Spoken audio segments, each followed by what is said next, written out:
Bwana asifiwe sana. Nimefurahi kuwaona tena na ninashukuru kuona mnapendeza. Naangalia nyuso ni msuri, zinatarajia mambo makubwa na mazuri. Na mnatarajia miujiza ifanyike siku ya leo, si ndio? Bwana Yesu asifiwe sana. Ni wangapi wanajua muujiza leo itatendeka? Haleluya.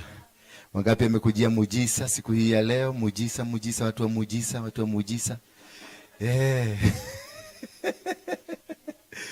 Miracle seekers. Hebu inua mkono sana tena mtu muujiza. Inua tu mkono juu. Wale kama uliinua. The miracle seekers. Mwambie inua mkono vizuri kabisa. Mwambie na kuomba Mungu uniodoe kwa tumafikira tudogo. Twa kutafuta muujiza badala ni kutafute wewe. Nipatie uwezo kutoka leo nikutafute. Niachane na muujiza. Sema amen. Hallelujah. Tafuteni Mungu. Achana na muujiza. Unajua mmedhamini muujiza sana. Kune kuoga yarashe radiko ici. Kune kuoga yari. Aregete gukoro gwaku niki? Gatukani araka kwa Waruinge kimundu kia mungiki. Baba. Kune kwa Waruinge, kune kuoga yarashera. Nego hiyo kitu muondoe kwa akili. Wangapi washaenda kwa mganga? Inua tu mkono juu. Ushaenda kwa mganga? Ushaenda tu, inua tu mkono, siko baya. Mtu amekanyaga kwa mganga na amenenewa na mganga. Wakati mganga ulienda kwa mganga, alikutabiria maneno? Si alikwambia maneno? Hiyo maneno yako alikwambia ilikuwa ya uongo ama ilikuwa ya ukweli? Yote. Hakuna kitu hata moja alinena ya ukweli. We. Huko kwa mganga. Uliambiwa maneno ilikuwa ya uongo ama ya ukweli? Alikufukuza. Kwa hivyo alikuambia ukweli. Mbona akajua uko na miugu na yeye uko na mina yako na miugu? Lakini alijua. Wewe ulienda. Na wewe ulifanya nini? Alikwambia kitu ya ukweli. Hiyo ni muujiza ama si muujiza? Kwa hivyo kwa shetani kuna muujiza. Na kwa Mungu pia kuna muujiza. Sasa what are you looking for? Kitu iko na shetani unaitafuta ya nini? Ile kitu shetani hana, it is the word of God. Be above. When the devil alikuja akamkwenda kwa shetani, akakutana na Yesu. Alimwambia Yesu, kumeandikwa. The devil quoted from the Bible. Kumefanya nini? Kumeandikwa ati utabadilisha mawe ikuwe nini? Yesu alimwambia ashidwe. Alimwambiaje? Kumeandikwa. So you can only win a spiritual battle by the word of God, not by miracles. Anybody can perform a miracle. Unaangalia ile kipindi ya asubuhi ya Saturday, ilikuwa inaletwa ya ule mzee alikuwa anaitwa Mr. Bean. Ule msugu.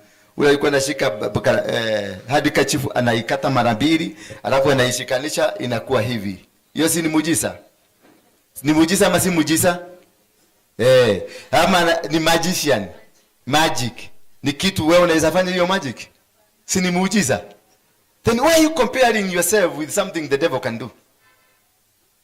Tell your neighbor, seek the word of God. The word of God only can set you free. The word of God only can heal you. The word of God only can deliver you. Because haukufungwa na muujiza, ulifungwa na neno. Wale walikuroga ni neno walitamuka, si muujiza walifanya. Bwana Yesu asifiwe sana. Na utaweza tu kufunguliwa na neno. Lakini ukisema muujiza, na kama nimevaa hiyo ringi hapa, nimeweka hiyo ringi ile ya Freemason. Na hiyo ringi ya Freemason nikiweka nitafanya hivi. Nyinyi wote mtaanguka chini. Roho wa Bwana aliteremka. Bwana mgani? Bwana mgani? Na ni shetani mtupu. Bwana Yesu asifiwe sana. Wachaneni na mambo ya kusufu. Nitakuombea utapona. Lakini sitakuombea na muujiza. Nitakuombea kupitia neno. Na utapona. Kama ni hiyo shida yote uko nayo, sitakuombea na hiyo shida. I will use the word of God to deliver you. Bwana Yesu asifiwe sana. Because that is the only thing that you can be able to succeed on. And the word of Lord, it is the solid rock. Sema solid rock. Because any other thing is what? Sinking what? Sinking sand. Nani anajua hiyo wimbo? Nani anajua hiyo wimbo? Simama, tuogose, nipatie. Leta microphone hapo. Zile zinatumika. Okay. Simama tu. Mtu wa keyboard sina yako apita na mtu wa keyboard. Hiyo chorus urudie mara 2 3. Wataiba, hawa ni watu wanajua kuiba. Hiyo ni ile ya kiroho, songs ya kiroho. Si watu wote ametoka kwa kiroho. Wanajua. Iba. Baba, hata kama utaki aongee na microphone full. All the ground is sinking sand. All the ground is sinking sand. All the ground is sinking sand. The ground is sinking sand. Abatige. Wakati walitoka biguni wakaagushwa wakakuja dunia hii. Wale walitoka biguni. Nyinyi wote si mumeenda Catholic na Idi na mumeenda Anglican. Nyinyi wote hapa. Kuna mtu hajaenda Anglican na Idi na Catholic. Wewe. Wewe unaoe. Nafanya yule mko lino. Wewe ukupitia huko. Tuibe. Sasa tusaidiane kuiba hii wimbo because there is something I want you to know. Yes. All the ground is sinking sand. All the ground is sinking sand. All the ground is sinking sand. I hear no other argument. I hear no other soul. It is enough that Jesus died and Christ who died for me. All the ground is sinking sand. All the ground is sinking sand. All the ground is sinking sand. Only Jesus is the solid rock. But all other grounds is a sinking sand. There is no foundation you can raise on that sinking sand. So do not hope on any other thing. Do not beg your faith on anything apart from the word of God. Hallelujah. Bwana Yesu asifiwe sana. I'm proud and I'm happy for you because you want to be sunk into the solid rock as your foundation. And the solid rock, it is the foundation of the faith that will build you. You can never succeed if you don't have the word of God as your foundation. Every other thing, including your life, including your husband, your business, your whatever, it is a sinking sand. Hallelujah. Bwana Yesu asifiwe sana. Huyu msee ameniangalia na macho ya kuniangalia kabisa. Huyu ni yule mtu naonaga kwa YouTube. Kweli ni yeye. Wewe nigusa usikie wewe ndio kasema ulinigusa. Gusa tu. Ni mimi. Hallelujah. Amenichukulia. Tagalia hii maneno hapa. Amenichukulia mpaka kaona kweli. Nikio hiki kimudu kiunyodaga. It is good. Thank you. Now I want us to read in the book of 1 Samuel. From yesterday tumekuwa na topic about demons and spirits. This topic will go for almost 1 month.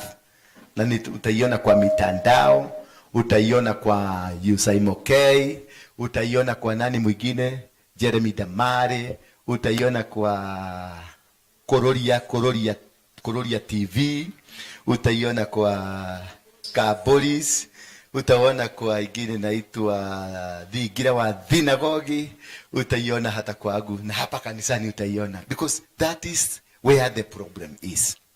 The spirit of witchcraft, the spirit of lesbianism, the spirit of gays. Kama juzi mliona mama mwingine alikuja Kenya, ilikuwa Friday, alikuja Thursday, alikuja Thursday ama Wednesday?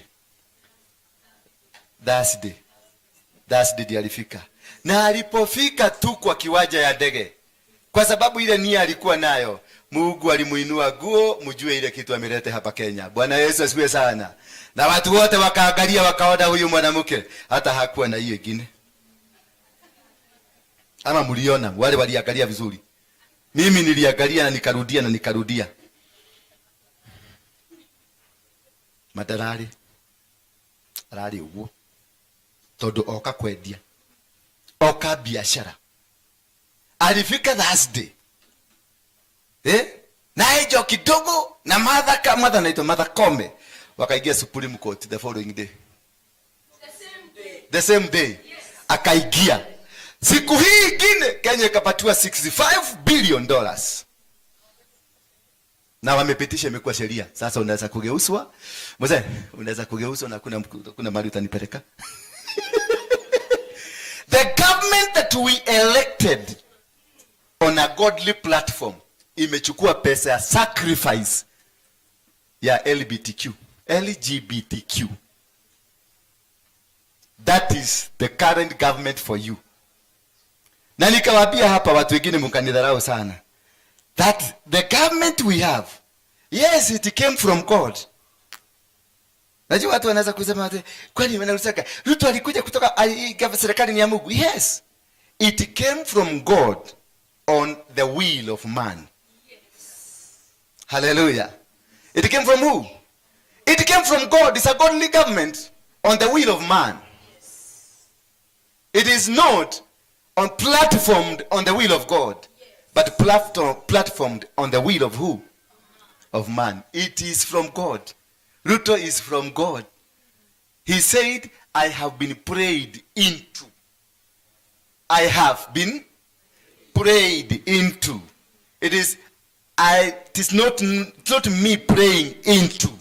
I have been prayed into. So I am not part of the prayer, but I have been forced to get in. Hallelujah. That is why, because the money that finance some of the part of the campaigns are from LGBTQ. Pesa ile ilitumika kufanya campaign hapa. Both sides. Pande hii na pande hii. Juzi niliona kuna member of parliament. Hiyo sitamwambia ni nani kwa sababu ni mwedete juko mono. Ndio mbuge ona wariki ni anaugire. Ni anaugire. Lakini this man comes from Nyeri. He is a member of parliament. Juzi alifanya harusi. Ni mwanaume alikamatwa na mwanaume mwingine na wakafanya harusi. Na wao ndio walisaidia sana serikali kupata pesa ya kufanya kampeni. Hallelujah. Our role models ambao wako in the government, the current government, role models. Wale watu unaona hawa ni role model. Huyu ndio naweza hata kupatia kijana yangu amkopi. Ni watu wa LGBTQ. Hiyo ni kumaanisha L ni nini? Lesbians, gays, bisexual and transgender. Sidio? Sasa alikuja hapa because they were raising the platform of that kigogona ya LGBTQ hapa Kenya. That is why they had to come and give a sacrifice of 65 billion. It's a very high sacrifice. Why do we have that thing to happen? Because the devil wants Kenya. Wanatafuta kwa njia zozote to take Kenya. Bwana Yesu asifiwe sana. Waislamu, they are working out day and night to take Kenya. Freemasons, they are working day and night to have Kenya. And Jesus is working day and night to have Kenya. Bwana Yesu asifiwe sana. Kenya is a springboard of all altars. It is what? Musisemage tu ya Wakristo tu. It is the springboard of the revival of all, depending on which pari mnataka kwenda. It is the springboard of the revival of the gospel of Jesus Christ. Iko padire. It is the springboard of the revival of the Muslim brotherhood. Bwana Yesu asifiwe sana. It is a springboard of revival of Freemason. It is the springboard of the revival Wewe huyo mama. Hebu muangalie. Muangalie tu. Unamwambia I love you. Kai. Twachokio kiorothe inio ku. That one taigokona. 65 billion. Mama akaingia. Alipotoa sacrifice mama shwe. Akaenda kuambia Musende twatoria. Kenya is the child of God. Is not a country of God. Kenya is not a country of God, but a child of God. Kenya is chosen by God, loved by God, is a baby of God. That is why if they can win Kenya, they have conquered the world. The whole world is looking at Kenya.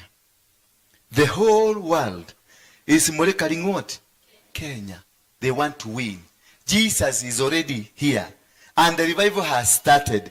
And they are fighting very hard to make sure the revival does not start. Because they know once the revival begins in Kenya, then the whole world will change.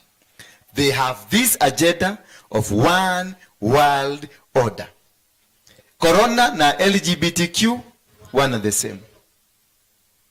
Freemason, one kingdom. Illuminati, one kingdom. And they are all talking about one thing. One world order. Their altar is in Dubai. That is where wamejega. You can Google. Ile altar kubwa inaitwa Chris Lam.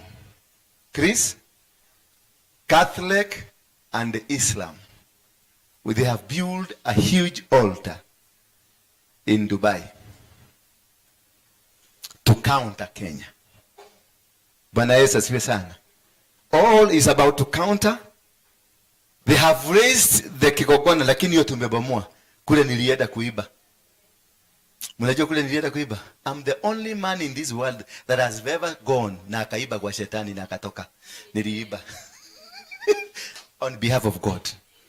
Onewe alienda kwa shetani.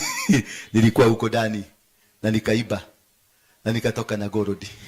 Na kitabu ya majina yao yote niko nayo. Bwana Yesu pale kwa Freemason hapo kwa Nyerere Road hapo hivyo. Hiyo nyumba unaonaga hapo juu. Hapo ukiona Serena Hotel, hiyo ingine hiyo ndio ya Freemason. Hiyo ndio head office ya Nairobi. Lakini kubwa kabisa ile head office hii Afrika mzima iko pale Donyo Sabuku. Pale Kemambo hapo Donyo Sabuku. Kuna nyumba inaitwa ya Macmillan. Wangapi wanajua nyumba ya Macmillan? Macmillan ndio founders wa Freemason. They are the owners of the Freemason. Hallelujah. Now these are the same people they are funding. 90% of our pastors and the bishops and the apostles and the prophets are on payroll of LGBTQ. 90%. Hawa Wakorino unaona? Hawa. Lakini si huyu. Hawa Wakorino. Kwanza Wakorino ndio wabaya. Hawa unaona wamechachachacha huko kwa mitandaoni. Those are the people. Mabishop wengine ukiongea na mimi najua bishop mmoja kwa simu yako umemweka message zile za kupatia hope. Kwa simu yako hapo. Dia nakupatia kama hope simu yako Mungu na yeye unaona haya kigogeka. Mmoja ni kota kwa hiyo. Ambako unajina bora hivi unaenda huko hivi. Kwa hiyo ni wao. Wamenunuliwa magari, wamenunuliwa majengo makanisa, wamefanywa mambo msuri. Mapasta. Ukiwa na kanyaka. Na pale wanaenda pale Westland. Kuna hapo kwa nani? Wanaita kwa nini? Ni Waidi wa Waarabu. Wako mahali kigogona yao pale iko Westland ile ya kupatia mapasta. Mpasta anapatiwa mogeka. Hiyo mogeka unaona hii makanisa unakutaga imejengwa hapa hivi alafu imejengwa nikamurago unafungua kigia hapa ingine nobody can enter apart from the bishop. Hata watoto wake hawaigiagi hapo, hata mke wake ni bishop peke yake anaigiaga hapo. Alafu kuna kamogeka kamewekwa pale katikati kazuri kako na tumaua tuzuri kamewekwa hapo. Sisemi nimegeka yote, ninakupatia for example. Na ukienda huko utaona hizo dalili nakupatia. Si wote, ni wachache. Hapana, ni wengi, si wachache, wengi. Utapata kamewekwa pale hivi kamogeka kazuri hapa hivi na hakuna kanisa mzima. Ni mtu mmoja ambaye ordained for that job. Anaedaga hapo. Hata watoto wake haruhusiwi. Uende hiyo kanisa uangalie kama watoto wa bishop wameenda wanakuingia. Unajua watoto wa bishop ni wa kiherehere. Wanaipadaka huko juu, wanacheza because that is hiyo ni territory ya baba yao. Na unajivunia vitu za baba yako. Because myself, when my children are here, watoto wangu ni wakubwa, wamesoma, ni wengi. Na ni wakubwa na wamesoma vizuri. Sasa wako huko mataifa ya nje. Sasa wakati wanakujaga hapa lazima nikalete hapa. Kakanyage hii madhabahu, kanikabie piga magoti hapa, nikaombee baraka. Kwa sababu kule kametoka, hujui kamekuja na nini. Lazima kitu ya kwanza watoto wangu wakanyage hii madhabahu ya baba yao. Ndio nimuombee baraka. Ndio nimfuguanishe kama kuna kitu amewekwa ndani yake kuje nimalize. Tunamaliziana wapi? Hapa kwa madhabahu. Lakini kuna watu wengine hawawezi kanyaga. Hawa ni watu wa LGBTQ. Wanachukua kabisa, wanaendaga Germany. Unasikia kwanza trip yake ya kwanza alienda Germany, akaenda Europe, akaenda wapi. Ukimwangalia siku nyingine 3 ni kiprado na kijipu. Bwana Yesu asifiwe sana. Na hawa Kolino siku hizi wanafuka kereba inakaa style ya digital. Kuna Wakolino digital siku hizi, tena Wakolino digital. Hao ma digital hao ni watu wanakufuguliwa na huko nyuma na kafaseli.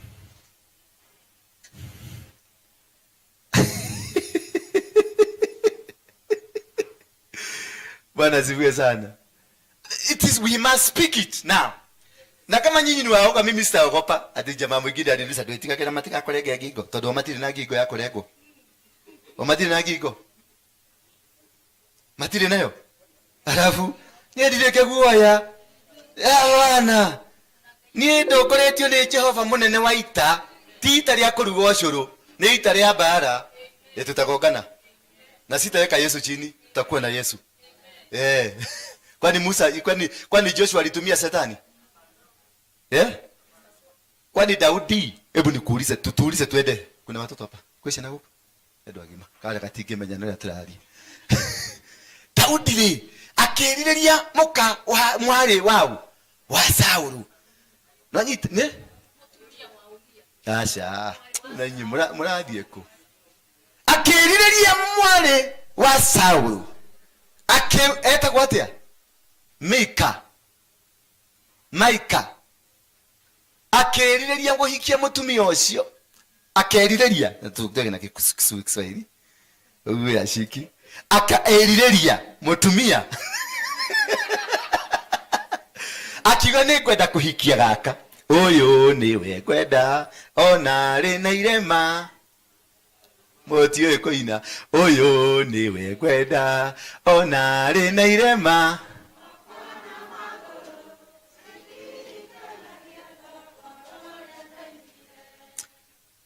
Nake Sauro akethondeka katrik nigetha Daudi athi amenwo na ahurwo.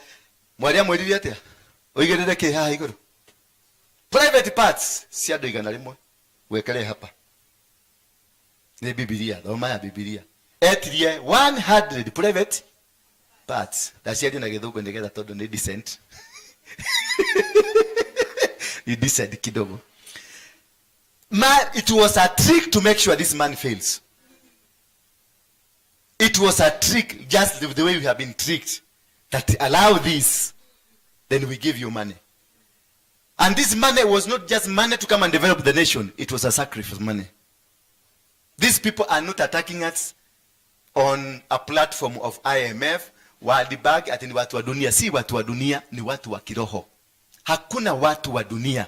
Ukirudi kwa upande wa wachawi ni watu wa kiroho. There is no watu wa dunia. Ni watu wa nini?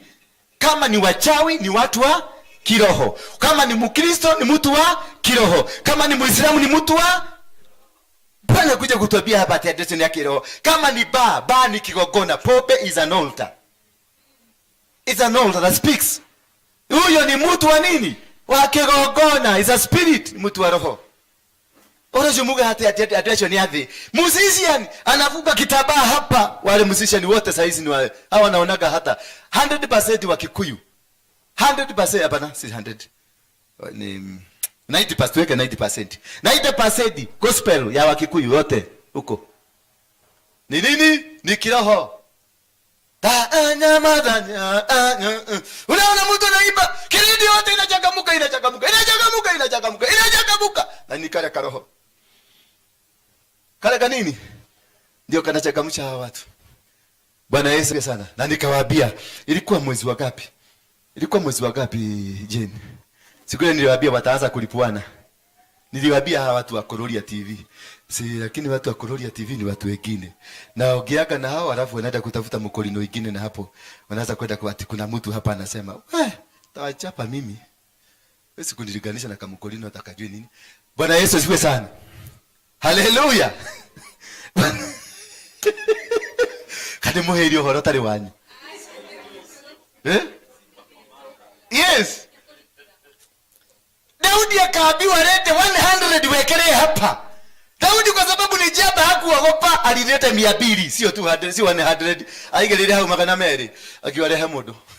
Ndio hii. Leha mudo. Walikuwa nafikiria hataweza, aliweza. Nitishie hata mimi nitishie uone. Nitawekelea na maisha iendelee. Bwana Yesu asifiwe sana. Matukoma igwoyane mathiru. Sema matukoma igwoyane mathiru. Mere Ukristo wa igwoyane urathirire. Ukristo wa kuringwo haha ukaneana haha ni urathirire.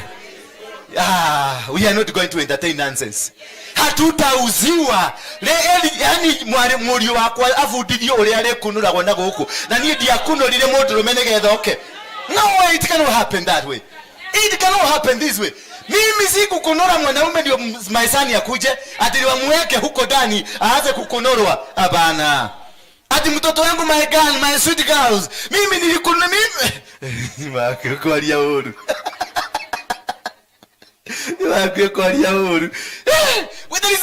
Kuna mke habari leta msichana. I didn't have a man that brought me a child. I have a wife that brought me children. So I have to show my daughter, I'll show my son that there is a process, a godly process. You need to have a wife in the house, then you do production. Bwana Yesu asifiwe sana. So tukodo mohono kule moke madeheri LGBTQ na jikaeze na yeye na sikiliza, mjitayarishe. Ninatangaza maandamano Kenya mzima. Na tutaenda Baka State House. Tuulize Ruto, are you part of this or you are not part of this? Simple as that. Hakuna maswali mingi. Hatutasema Ruto must go. Ruto akalia kiti yake. Lakini atuelezee tu ndio tujue kama tutatokana na yeye ama tutaendelea na yeye. Simple as that. We cannot allow this nonsense to be here in this country. This is a holy nation. Yes. This is a holy nation. A holy nation that no arrangements of the demons will be done here. Na niliwaambia wataanza kulipuana. Niliona siku ingine mmoja amelipua, ameweza kusema. Amechagulia hawa. Pastor mwingine huko Nyeri amesema amekuwa akitoa watu magogona. Na ametoa. Every year walikuwa wanatoa watu wangapi? 6. Every year. Nani pastor? Anakuja kulipa katara maketa ya. Riko koko rimasa. Na ni waramulika. Akira dada simama. Yesu anasema umebarikiwa sana. Ahiko ne ukoneana na koneana kahora. Kuma ukaja kwa mwale wa idawito. Toma kanitha hwaine nyaranyitirwo ne ndwari. Na nituramutwarire thibitari. Na twamutwara thibitari ndagitari ne raugire akome tondu aratoro HDU. No nituramuhoera na turaigwa ni atoro HIU and HIU. HIU na no turake muhoera thutha thiku ithatu kaigwa twina kieha ndungata cia Ngai no turauga ati mwathani ni wa waheanire nitatafsiri. Anataka kufurahisha Wakikuyu kidogo. Najua nilisemaje nikianza? Wakikuyu wanajipenda. Wacha tuwafurahishe ndio watupatie nafasi tuongee. No, I will speak everything. I'm not preaching. There's something I'm driving home. Of course I will drive it home. So wanasema tuko na dada yetu ametuacha. Unajua Mungu ndiye alipeana na Mungu ndio anachukua. Watu wajika wanasema amen. Nani huyo pastor ndiye amechukua? Si Mungu. Pastor ndiye amefanya nini? amechukua. We must change the narrative.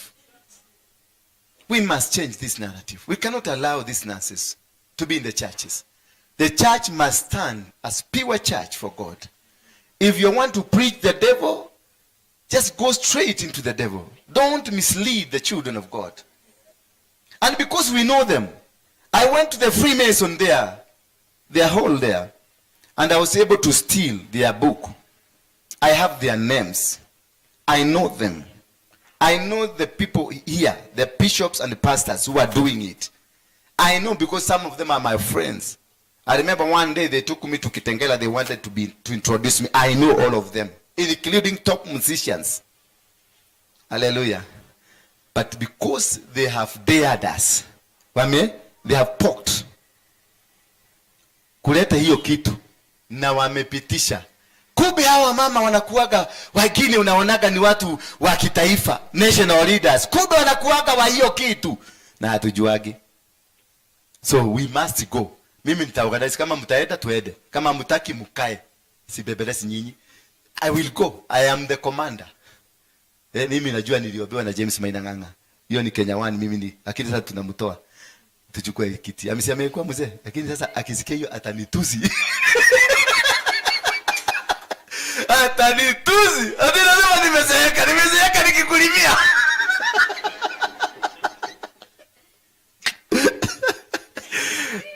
Tulikuwa na yeye asubuhi na tunasema leo, ndio utazama TV yangu. Utaona vile. Is my friend. Hiyo kiwanja amejenga hapa, mimi ndio nilimpatia, ilikuwa shamba yangu. I'm a rich man. Kama said of business, unatoa nyumba, shamba unapatia kwa kanisa. Wajenge wao umepatiana nini? Umepatiana nini? He's a good man. He's a very brave man. Mtu napenda. Alinizaa, yeye ndiye aliniobea wakati nobody wanted. Although hata yeye hakuwa anataka.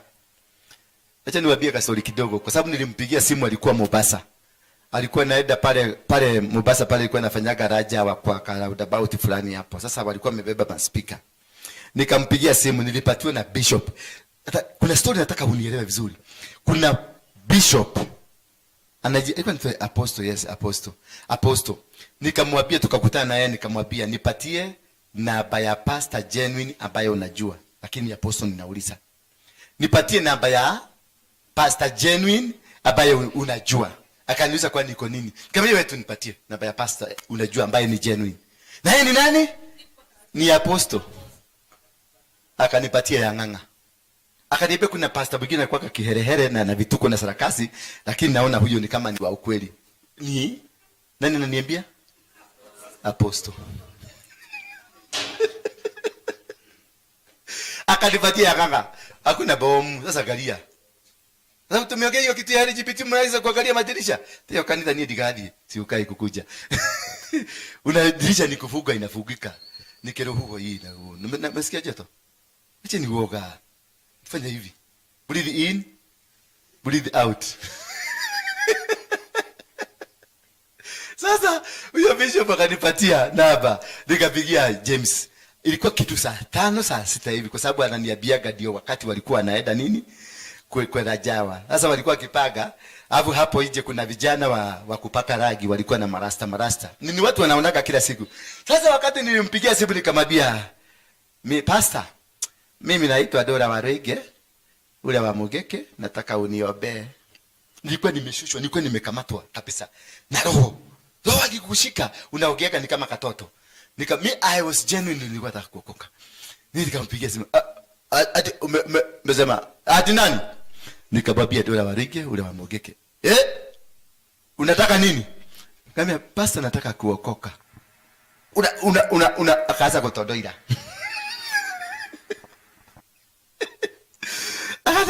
Nikamwambia nataka kuokoka. Ati sasa wakati tulikuja kupiga story na yeye, aliposhika simu aliangalia nyuma yake, akaona marasta wako hapa nyuma.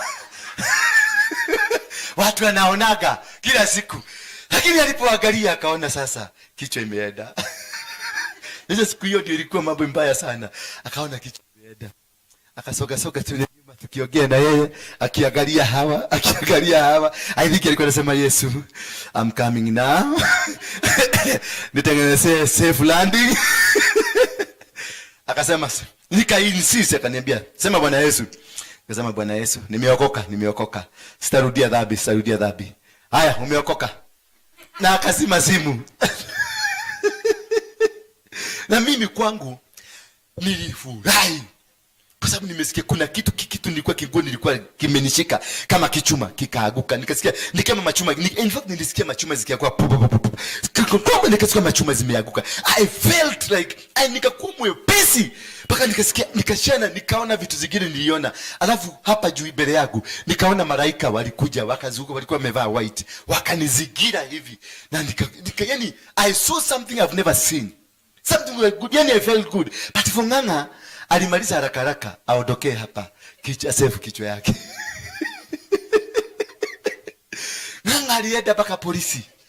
Akapigia Moiro, akapigia Gitoga, akapigia Wajiro, akapigia Wairimu, wote akaambia nimepigwa na mtu wa Mogeke.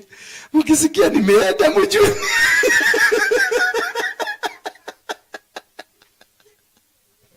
Mjue ni yeye. Akajipeleka mpaka polisi ndani. Akasema polisi, mimi nimepigiwa simu na mtu wa Mungiki. Kumbuka ameniombea. Naambi watu nimemwombea. Akiwa ndani ya polisi. Polisi akamuuliza amekupigia? Amekuuliza nini? Anataka kuombewa. Umemwombea? Umemwombea vizuri kwa sababu huyo mtu ametusubua. Akakuta mama OCS Mkristo. Akamwambia pastor, kama kuna kitu umefanyia dunia hii ni kuombea huyo mtu. Bana mimi I'm not safe. Safe. Akamwambia sasa mpigie simu ukiwa kwa polisi. Sasa nganga tena akanipigia simu. Akaanza una uhakika ulikuwa unataka kuokoka? Nikamuuliza kwani sijaokoka sasa?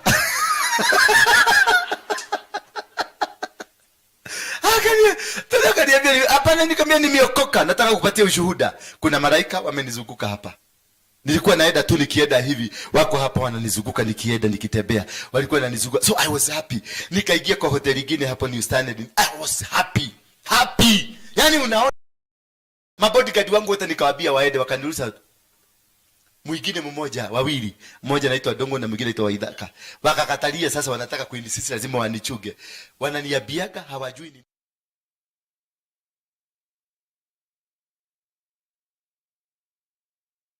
peke yangu. Nilitembea siku hiyo for the first time after 9 years. Siku hiyo nilitembea bila bodyguard peke yangu. Nairobi mzima na kanyaga hivi. Watu wananiangalia hivi wanashangaa. Hapo polisi akapigia Moiro, Gitoga, mwingine anakuaka kule Kikuyu anaitwa Bishop somebody hapo. Wote wakakuja tukakonverge pale Bavesh building, pale Gara. Unaona Figituri? Kuna nyumba opposite hapo inaitwa Bavesh. Alikuwa kwa basement hapo ndani. Kadogo tu kametoshana hapa hivi. Huko akakuja akalipa ndege immediately. Na Mungu alimwambia Reda utapata kiti. Alipofika kwa airport akakutana na mama mwenye amesahau na passport yake lakini ako na tiketi. Na akapata kiti. Akakuja. Aliniambia saa 5, saa 6 hivi. Saa 8 alikuwa hapa. Tukaenda pale kanisani. Tukakuta kina Getonga. Huyu nani anaitwa nani? Wafula alikuwa, Chai alikuwa, Latori alikuwa, Wajiro alikuwa. Wao mabishop wote walikuwa wamejaa huko. Sasa shida ndio hapo ilianza yangu. Shida kubwa. Ukiobewa na watu wanataka kamera iwaone. Bwana Yesu asifiwe sana. Ukiobewa na watu, wakati CNN wamesema wanataka kwenda live, wakati BBC wanataka kwenda live, KBC na KTN zote zilikuwa hapo zinataka kwenda live. Sasa angalia mapasta wanataka wajulikane ni wao waliobea huyu mtu. Wacha nikwambie. Nilipigishwa makoti. Nitaweka hiyo ka video very soon. Nilipigishwa makoti. Lakini zile gumi nilipigwa za kichwa. Kwa sababu kila mtu anatafuta mahali ya kuwekelea mkono. Alafu kuna wengine wako na mkono mrefu hivi. Na hii walishika hivi. Sasa kuna mtu alishika hapa hivi. Hao wengine toa tumbako.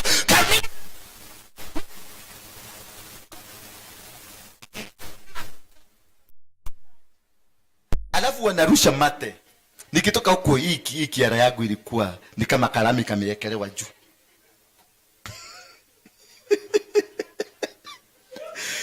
Niligogo makumi. Kutoka hapo kichwa ilikuwa inaniuma mpaka nashindwa ni nini nitafanyika. I was seriously sick. Mpaka sasa nikaona wacha, nilikuwa nimepiga magoti hivi. Sasa venye ilisidi nilijifanya roho amekuja, nikarara sana. Nikujinasua.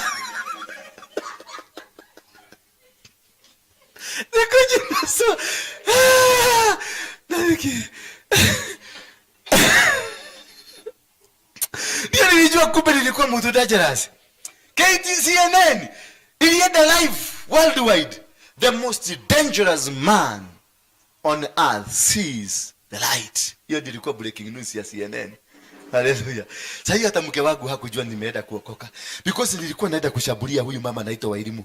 Hapo City Hall. Unajua hapo kulikuwa na City Hall Annex na hii hall. Walikuwa wananiombea. Wangapi walikuwa hiyo? Wakiniombea ni wewe? Mlikuwa mnaniombea nikufe. Nikwendeni huko. Haya mali. Mlikuwa mnaniombea nini? Kama Teresia, kama si huyo mama alikuja alisimama mbele yangu. Ni mama alisimama mbele yangu. Alikuwa na white. Hapo unaona hapo kwa high court kuna kama mtu kana kojoaga. Kakiwa noi. Hapo ndio mama alikuja akasimama. Alikuwa na white akasimama mbele yangu. Akaniita jina. Nikaitika. Sasa sisi hatuko tukiwa Mungiki hatuko tunatabua mama. Sasa kitu ya kwanza niliangalia mabodyguard nikaona ni kama wamechanganyikiwa. Who is this woman? Nani amekaribia? Ameambia huyu mwanamke akuja kanikaribie. Nikamuuliza who are you? Kaniambia dukata ya Ngai. Mwathani arauga umugarurukire nake ni akugarurukira. Aliongea na Kikuyu. I'm sorry. Alisema mtumishi wa Mungu. Mungu anataka umugeukie na yeye atakugeukia. Nikamwambia nonsense. Get out of my way. Akarudia tena dukata ya Ngai. Mwathani arauga umugarurukire na yeye kene akugarurukira. Nikamwambia nonsense. Nimekwambia get out of my life. Sasa I spoke, but my bodyguard wanaona nikiongea, but they were not seeing anybody I was tripping into. So automatically my yule bodyguard yule mkubwa sasa wa mabodyguard wengine akafikiria ni kichwa. Kwa sababu tulikuwa na pressure, tulikuwa tumeweka pressure na serikali vibaya sana. Ni wakati walikuwa wamesema shoot Waruinge on site. Walikuwa wametoa 40 million kwa kichwa yangu. So nilikuwa nimejiweka sasa. Leo kama ni 40 million sitaogoja walikuje waniue, wataniua nikiwa kwa field. General anakufiaga kwa field, akufiage kwa ofisi. So nilikuwa nimesema if I die, I die. So kwanza kabisa nikajua kale kama mtu kanaturoga. Nikamama kanaitwa Wairimu. Ndio tunaenda kukuta hako kama mama. Alikuwa hapo City Hall. Hii ya kwanza hapa imekuwa buke City Hall Annex. Sasa karibu sana tukiwa hapo kotini, tukienda sasa tulikuwa tuke munyandu, tuke walarua hiyo kanisa. Huyo mama akasimama mbele yangu akaniambia haiwezekani. Akaniambia geukia Mungu na Mungu atakugeukia. Nilishika huyo mama hivi. Alikuwa na kitambaa ya white na si mkolino, usiende kusema alikuwa mkolino. Ilikuwa kitambaa ya white, nguo ya white, viatu za white. Alafu alikuwa amevaa gloves za white. Huyo mama nilimshika tu hivi nikamwambia get out of my way. Nikasikia mkono yangu nikagogwa na shoko. Nikaangalia bodyguard yangu, nikaona hawakujua kitu. Lakini huyu mwingine ameona ninaongea, akaniuliza karike muthe. Nikamwambia mtumio hiyo mwanamke aliingia katikati yangu mkifanya nini? Get out of my way. Hata nikamtusi. Kusoga mita 2 hivi. Nikasikia hizi maspika wacha hutu. Ile kubwa, ile maspika kubwa hivi. Ziweke 1000. This is the voice of the Almighty God. You are my son. I love you. That is what changed me. Kama kuna siku nimewahi kushikwa na uoga, maana nilitasama, hiyo sauti ilitoka hapa juu. Hapa juu mahali uoni, hapa juu. Wacha hii. Sasa, naona Michelle Court, hii nyumba ingine iko Padina inaitwa Michelle Court. Hapo kuna kajava kanakuaga hapo. Sasa mimi nikatoka Padi, nikaenda Padi kwa sababu nikaona hata mabodyguard ni wajiga, hawanisaidii. Nikaruka upadi mwingine ndio nijisave kwa sababu hapa kumehadhuka. Naona vile Saddam Hussein aliingia kwa shimu ya fuko huko ndani, akajificha. Na unajua anasema atapigana mother of all battles. Lakini alitolewa kwa shimu. Kwa shimu ya fuko. Ni ya fuko. Anatosheka simu ya fuko. Saddam. So I was finding my way to run away. That is how God works. He works in a powerful way, in a very meticulous way. So nikiruka padio ndio nilikutana na huyo apostle. Nikamwambia apostle, habari yako? Akaniambia mzuri. Nisaidie na namba yote unajua ya pastor mwenye unajua. That is how I got saved. Nobody preached to me. Nilimwambia nipatie namba yote ya pastor genuine. Na huyu ni apostle. Akanipatia nganga. Labda nilimuinisisia nipatie tu saa hii. Alikuwa ananiambia acha niende kakuta. Nikamwambia saa hii, nataka saa hii. Sasa ili aliscroll ni nganga. Now immediately I called nganga. There is something that dropped off from me and the fear got away. And I became myself. Hallelujah. When Jesus comes to you, when he decides that he's going to make you win the battle, he will make sure everything will work for you. It was so powerful that he came. When he came, we went to the huko. Tukiwa huko tukitoka sasa kadiambia tuende tukakule lunch. Then nikamuuliza, unaweza taka mahali unaweza kujenga kiwanja? Tell your neighbor, when you are right with God, you will get the right connections. Hallelujah. Because that hiyo kiwanja ilikuwa nganga alikuwa ametembea miaka yote. Nganga ni mzee. Nikijuana naye alikuwa around 60 something. Hiyo kiwanja ilikuwa hapo. Moiro akiwa hapa Nairobi kiwanja ilikuwa huko. Wairimu akiwa Nairobi hiyo kiwanja ilikuwa huko. But it was reserved for him through me, the bad man. Hallelujah. It doesn't matter what kind of a man you are. It doesn't matter what kind of a person you are. What matters to God, when you're right with God, he's gonna create something for you. He is preserving you. That is why you are not good, because God does not want them to see you. He doesn't want them to know you. He doesn't want them to see or understand you. He will preserve you in your sickness. He will preserve you in your poverty. He is preserving you in that situation that you are in until such a time that he's ready to use you. He's going to reveal you. Hallelujah. Because of Nganga allowing himself to be used by God to save me, he was given that land. Nilimwambia twende nikakupatia kiwanja. It used to be my land. Sema my land. Si yako, sema my land. In the city. Nilikuwa mimi hata history ndio hata mimi ndio nilikatakatia watu nikawapatia ma certificate. Hallelujah. Ya leo na record ndako wetene. I wish I knew those days I would be owning a plot in Nairobi. Is Masabayote Kiabuda Dora. It's me who did it. And that is what we call the power of the altar. And that is where I am today. Because I have realized what is eating us. It is not that we are not saved. We've gone to churches. We've been preached this word. But because we don't understand what we are supposed to be preached to, because of what the altars has done to us. When you are under being operated by an altar, no matter whoever that comes from whatever part of the world, hata hubiri nini, there is nothing you will get. As long as you are captive of the altar. As long as you are being controlled, as long as you are going anywhere, there is nothing in your life that will change. You will leave that poverty line. And if it's a generational curse, forever and ever. I was studying about Jesus Christ and I discovered an altar haitambui na haikutaka kutambua mpaka Yesu. Bwana Yesu asifiwe sana. An altar haitambui, haikutambua mpaka Musa, haikutambua Musa. Bwana Yesu asifiwe. You see, Jesus comes from the Judah clan. Is that where he's coming from? And if you look at the Judah clan, it's a clan of prostitution. It's a clan that is of entire clan from Judah himself. His two sons died because of a woman, the same woman. At the end of the day, Judah happens to sleep with the same woman and produces children, which brings the lineage of Jesus Christ. Hallelujah. And David, being one of the people from that lineage, is the greatest prostitute to have around. Anaangalia kimama pale kikiora, anaangalia kwa dirisha, anachungulia kakira nikiagera hai. Anasema niletee yule. Anauliza ule ni wa nani? Ni wa yule askari ako Kismayu. Nani? Karioki. Lete. Sinajua ni askari na askari ni gobo ya mudhamaki. Anaenda najioheria. Mama anapata miba. Kutoa aibu anasema huyo mzee apeleke fraud line ya kufe. Lakini mzee ni mjaji akamwambia, "Sasa unajua ya king. Ninakuheshimu sana. Lakini kuna kitu kimoja. Siwezi kwenda kulala na mke wangu wakati wanaume wenzangu wako kwenye vita. Siwezi. I cannot betray the faith. I am the king, I have commanded you with the authority of the king. Go. Akamwambia I can't go.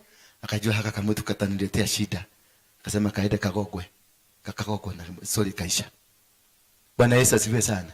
And that is the worst thing that David did. Killing this man. It is because the altar of immorality that was in the clan of Judah that continued. His own father Jesse, he didn't want to bring forth David. It was David did not come on the intention of the father. The father had a divorce with the mother of David. Hawakuwa wanasikilizana hata kidogo. So the father decided to take on the house girl wa nyumba. Na alikuwa amempenda. Now this house girl loved this woman. So when it was completely lazima itafanyika, the house girl akazungumza na mama mwenye nyumba. Akamwambia todo, nikiingia hii nyumba najua hautaingia tena. Kuja nikupake manukato na nikuvalisha vizuri, uingie hiyo nyumba. Na labda walinunulia msee kadifei kadogo. Uingie nini? Hiyo nyumba mara ya mwisho. Kwa sababu sioni ukirudi hapa tena. Mzee akaingia kwa mlevi, akakuta kamama kamelala, anafikiria ni kale kashukwa. Kamama kakilala. Akajivijali. Asubuhi huyu akatoroka kaenda. Hapo ndio David alipatikana. Bwana Yesu asifiwe sana. Hapo ndio David alifanya nini? The seed of God, even if you try to kill it, it will not die. David was born that way. That is why all along David has been rejected. Because this man is very sure he never slept with this woman.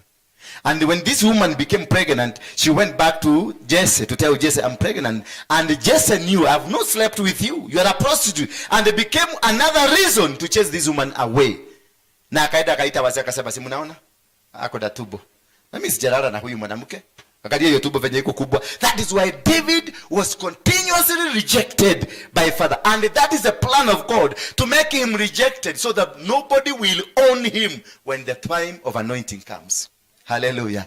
The suffering you are going through, it is God that has intended it to be, so that wherever you live, whatever you will do, nobody will ever come and say, I own this man. Not even your mother, not even your father.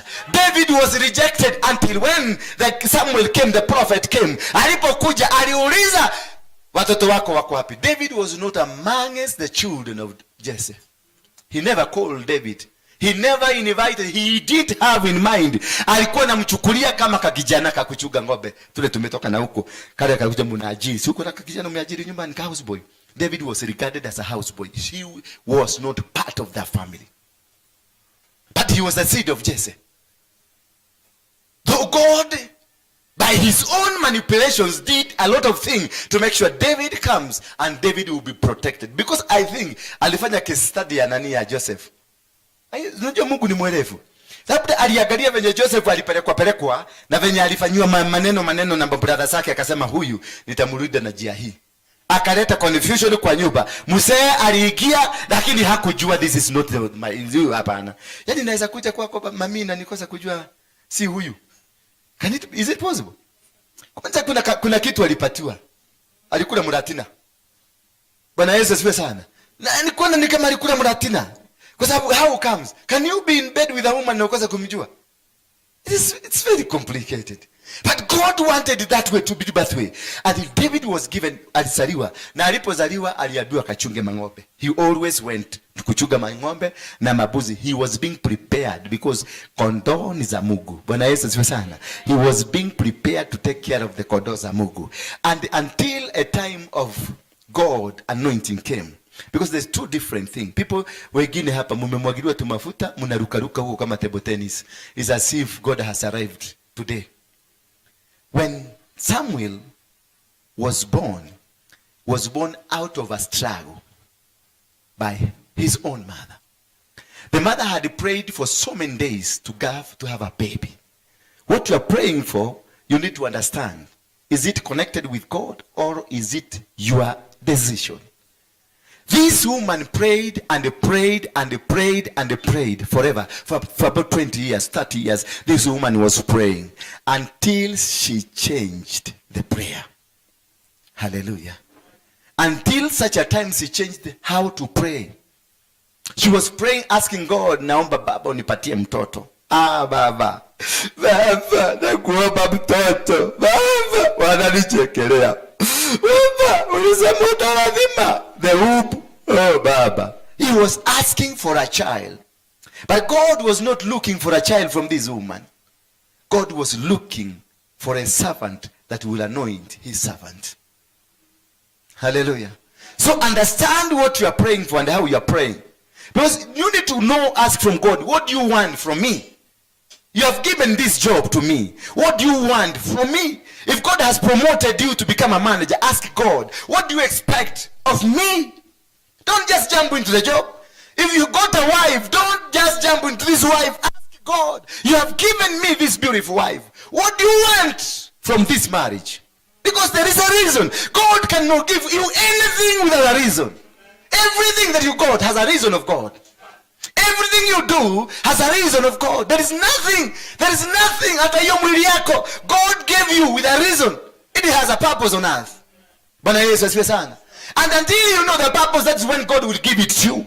Until you know the job you are praying for, until you know the purpose of that job, that is when God will give you the job. He will never give you. So don't go bothering pastors and your bare cousin. No, you need to understand you are looking for a job. What is it for? Ask God. If this, I want to be a mechanic. To do what? Every person is ordained to be in an office to edify and to make the office of God, the word of God, be known. That's the reason. Anything given to you, any husband given to you, any wife given to you, it is for the edification of the body of Jesus, of the body of Christ. Not for any reason. We are not given anything for our personal gains. We are given everything for the gain of the word of God. For the foundation of the word of God. For the growth of the word of God. That is why we are given money. So don't ask God for money. Ask God money and a reason for that money. That is when God will give you the money. If you justify, that's why he tells you, write your vision in capital letters. Because you want to understand, you want me to give you this for what reason? We are praying and asking for everything, but we don't have a reason for that. We are praying we're going to go to German, but we don't have a reason why you're going to go to German. We are praying that you want to go to America, but you don't have a reason why you're going to go to America. You are praying that you want to open a church, but you don't have a reason why you want to open this church. You must give the reason to God.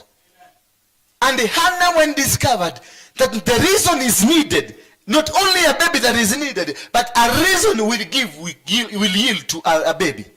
That is when Hannah changed the prayer. That, Father, give me a baby. And once you give me this baby, I will return the baby back to you. What does that mean? I will take the baby to the altar. So the baby will be an altar baby. And that is what God was looking. Then immediately, Hannah was told, go prepare for a baby. Hallelujah. So you must be able to understand that which you are looking for, connect it with God. Then once you connect it with God, ask God, what is its purpose? Once you know the purpose of what you're asking from God, God will give you immediately. Once you tell God, I will return it to you. If it is, God was not looking for children. He was looking for a prophet. A prophet that will come to anoint a king. People that anoint kings are born for that purpose. People who are prophets are born because of the prophet office. They are born purely because of that office. So when you are a prophet and you are not doing what God brought you for here, you will suffer no matter what you do. You will never have a marriage. You will never have a stable life. You will never, whatever you do, lazima itaguka. Utashida kwa manabii, ukiobewa for nothing. And God will not listen to you. Because once you are born for a reason. And that reason, myself, I was born a prophet to come and save generation. And this generation, si watu wazuri kama nyinyi, ni wale watu wa bagi, ni wale waisi, maraya, wale watu wa kukundoro na dudha. All those people, that's what God called me for. That is why you don't like me Kama hamungekuwa na katatizo, you would not have been here. Hallelujah. The challenges that you are facing, those are the things that God created me for. Until such a time I came back to my office, that is when God started blessing me. Previously, I was a commander of Mungiki with 4 million people, but without peace. I never had peace. I could go for 1 full year without sleeping in my house. I used to sleep in hotels, sleep in women's houses. I had so many women, not because I wanted them, because they were my hideouts. I have so many children out there. I have more than 18 children. Not because I wanted the children, but because wherever I went, for me to sleep there, I must do some job. And while doing the job, a child is born. Bwana Yesu asifiwe sana. Don't laugh at me. Acha kuniangalia hivyo. Niko na watoto 18 wazuri, beautiful girls and boys. They are not a mistake. It's me who made a mistake, but my children are not a mistake. Bwana Yesu asifiwe sana. I love them. Tunaendaga Serena na waweka Serena huku na spend 100,000 with them. We do lunch there.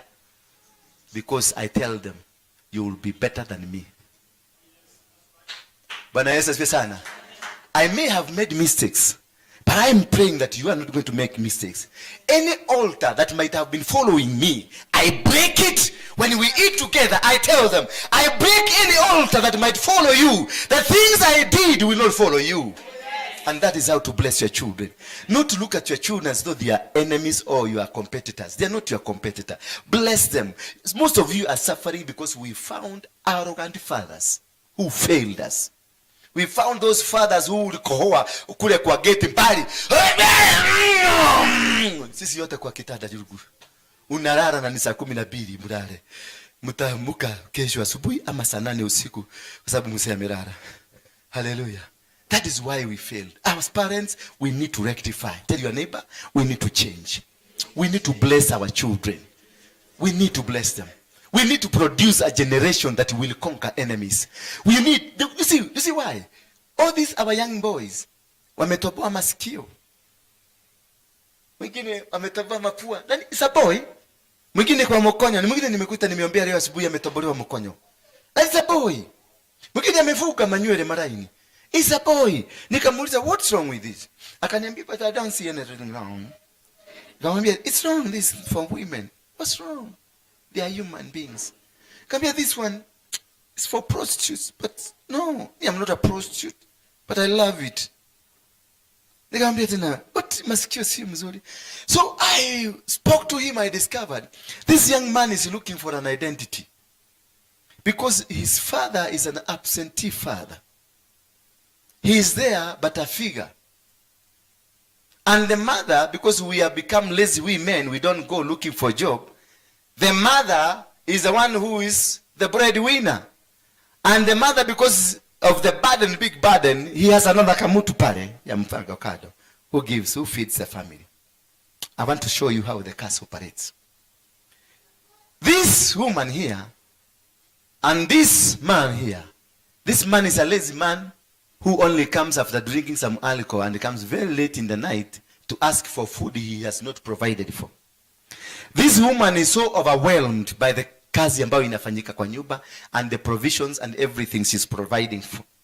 So this woman, because of the burden, atatafuta kimutu kinakaga pale. Na kio kimutu kinakujaga kwako usiku.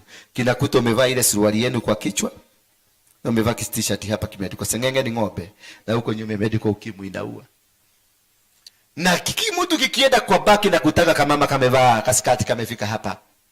Kakifanya hivi, mwanaume anasema, "Kai, shida ni siagerai." Bwana Yesu asifiwe sana. Huyu mzee hatawahi kuja kwako, alafu anakutana na mama mzuri, anajua kubebeleza kwa sababu anataka kukamua. Hii ni ng'ombe ya kukamua. Anataka kukamua ndio watoto wake wafanya nini? So this woman, ile pesa amefanya ni ya usherati. Amelala na mwanaume huyu ndio afeed watoto wake. So watoto wake amewatolea dhabihu ya usherati. So forever watoto wake na wao wataingia kwenye usherati na watafanya the same thing, and that is why we don't have a marriage that is standing, because an altar is operating in the family caused by this man who was supposed to stand in as a man. Bwana Yesu asifiwe sana. So some of these challenges you are facing, your mother could be the cause, or your father could be the cause. Some of these things that are happening in your life, if you trace them, your grandmother was involved. Bwana Yesu asifiwe sana. Hallelujah. So when Hannah changed the form of the prayer and told God, if you give me the child, I will turn the child to you. That is what God wanted to hear from this woman. That he will return a prophet to me, so that I can use this prophet to anoint my king. When time came, Samuel was sent to the house of Jesse and told, go to the house of Jesse and anoint for me my servant. And this man went there, and he went and asked Jesse, bring all your sons. There is one who is supposed to be ordained. And Jesse invited all the sons. He told them, come. And every time one will come, you were told, no, not this one. Another one came, not this one. Another one came, not this one. Another one came, not this one. Then he asked, is there any other? They told him, kuna kengine. Meaning, he is not of these brothers. Kuna kengine, lakini kanachunga kondoo. Bwana Yesu asifiwe sana. So meaning, this is not part of this. When you are anointed by God, you will never become part of the family. Because if you become part of the family, they will defile you. And they will defile the anointing that is in you. Joseph, when it came the time for him to be removed from the family, for his purpose to be experienced, the family was incited against him. And they sold him. Remember? They wanted to kill him, but one brother said, let us sell him. As this word came out, let us sell him, buyers came. So God had planned every plan. God has a plan for your life. God is a master planner. He knows what will become of you tomorrow, what will happen, and how this will happen, and where it will happen, and how it will come to end. As they plan to kill him, somebody comes and says no. When they will plan to kill you, somebody will come and say, you are not going to die. Because God has not ordained you for death. God has ordained you for a greater cause. Has ordained you for a greater plan. Has ordained you for a greater plan. There is a good plan for you. The Bible says, I have got good plan for you, not to destroy you, but to make you become strong. As they were planning to kill this man, God prepared the buyers, and he put money into their pockets. Because my servant is coming, and you're going to go with my servant, so the servant can be protected. Immediately these people, they plan to sell him. Buyers came. I'm telling you, God coordinates his plans. Don't worry about what is happening now. It is part of the coordination of God. It is part of the plan of God. Whatever that is happening now, it is not the devil. It is God that is in it. It is not the devil that has caused you the pain you have. It is God who is doing the coordination, because there is nothing that happens that God does not understand. God understands everything that is happening in your life. As they were planning to sell, the buyers were walking towards the market, because the market is where they wanted to kill him, and God had ordained that place to become a market. Whatever situation you are in, the place you are living now, it is an ordained place for your success. It is an ordained place for you to become. It is an ordained place for you to conquer. It is an ordained place for you to meet your destiny makers. These men, they had planned to kill him. One man comes and tells, you will not go to kill him. So God, through this man, coordinated the other buyers to come. And when the buyers came, they had the money. I'm telling you, every solution has been prepared. Every solution for your life is already prepared. Don't panic. Tell your neighbor, don't panic. Don't even bother. Don't even be worried about what is happening around your life. Everything has been laid in a place for you. So don't panic. Just see it and see the deliverance that God is about to bring into your life. Just sit down.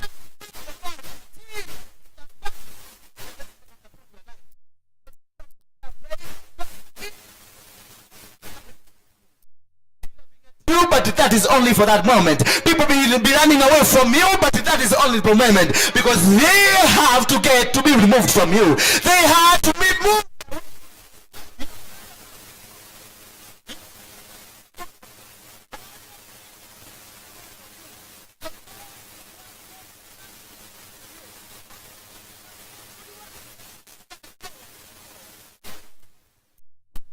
Whatever is happening to you, it's not a problem.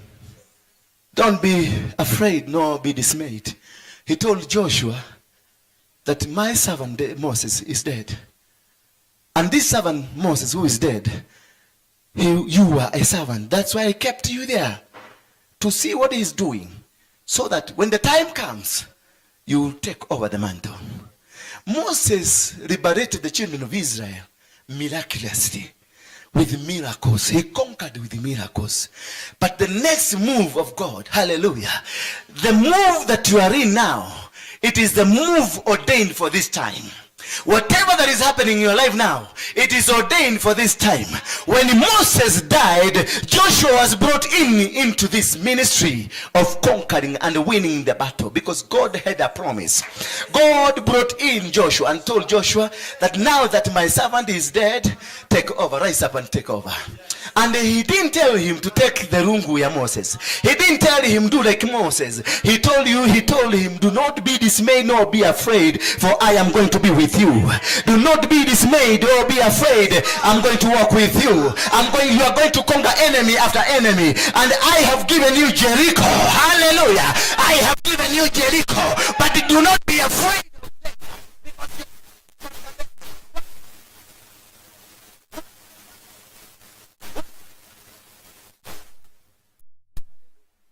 One by one, tell your neighbor, one by one. Because the move has changed.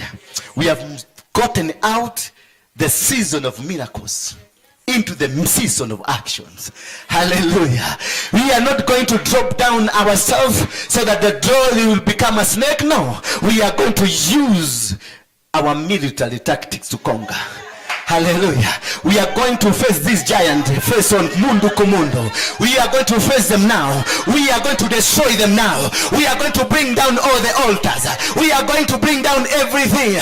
He told Jeremiah, see, today I have given you nation and the kingdoms that you may tear down.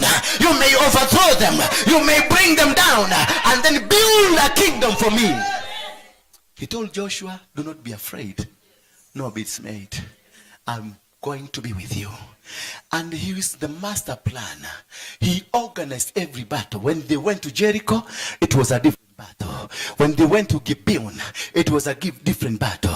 When they went to Ai, it was a different battle. I'm telling you today, prepare for yourself that you are going to be used by God in different dynamics, in different ways. The way you are going to be used today, it is not the same way we are going to be used tomorrow. Because this thing of God is a mystery that we are going to conquer. Because he has given us the protection to conquer and be around us. He has given us.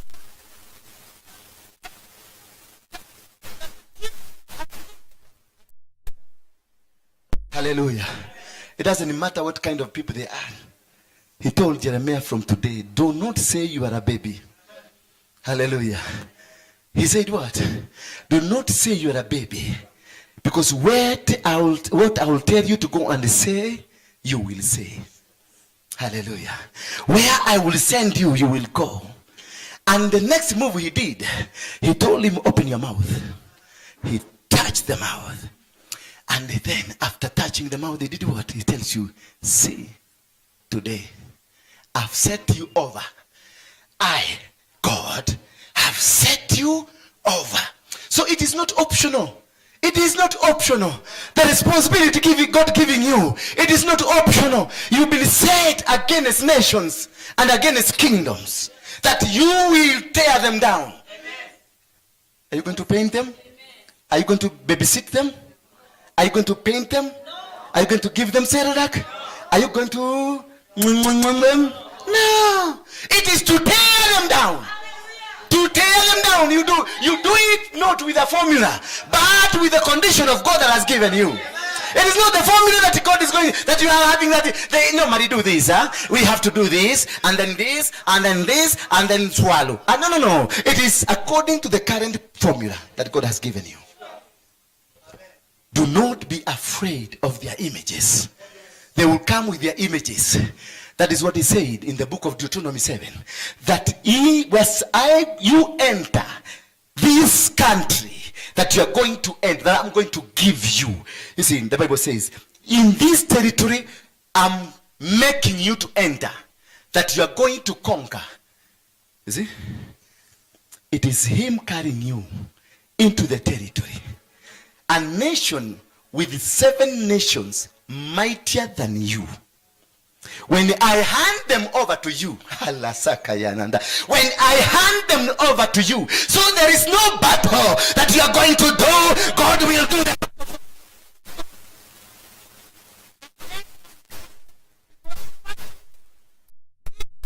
God, he will hand them over to you. And that is why he tells you, you shall utterly destroy them. Hallelujah. You shall do what? Utterly destroy them. Oh, I don't know whether you're understanding this. We are going to destroy them. We are going to destroy all these altars. We are going to destroy everything. We are going to bring them down. These are their images, which are just scarecrows. I went to that Freemason hall. I thought they will come and follow me. They send the police physical. Once you defeat them, they will come physical. So do not be afraid them that watakukujia usiku. Nothing. Walitumia GSU reke. Ndio walinikamata wakanipeleka Nyati House wakanifinya finya. Unajua kule kuna finya kwa. Hii mama ananiangalia. Oh yeah, amefinywa. Oh my God. You shall utterly destroy them. And he tells Jehoshaphat that prepare. Just go sit and wait. See the deliverance I'm about to bring to you. Kenya, I want to tell you that sit down and see the deliverance that is about to be brought in this country. That we are going to tear every nation. We are going to tear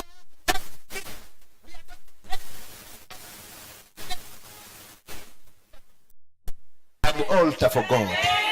This is a country where nonsense is not going to be participated. So for the cowards, wale wanaenda biguni muedage. We must make our land good.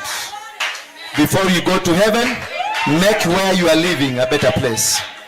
Yes, acha hiyo jiga ya kwenda huko mbele. Na wewe ni mchafu hata unanuka meno na unataka kwenda biguni. Oga kwanza hapa. Biguni ukubalike. Bwana Yesu asifiwe sana. God is not a God of cowards. There are 2 things he hates. A lazy man and a coward. He hates them. So, if you're a coward, you cannot fight for your nation. You cannot fight for your God. I want people who will be like Peter, be carrying your sword. Be carrying your sword as we go to this battle, because they will attempt, and we'll tell them, our God is a God that conquers. Our God is a God that will win every battle. He told Moses, God.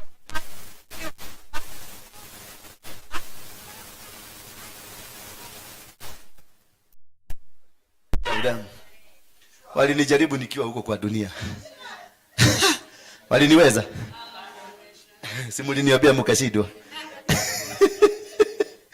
Ati baba, tunakuomba baba tuondolee. Hii ni jaga. Baka mkaniita mimi ni jaga.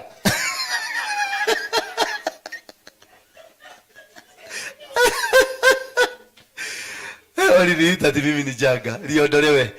Bwana Yesu asifiwe. Ataishi negige. Tehereria gige iyo ibereva gwaje. Jehovah. Hani niye dare gige.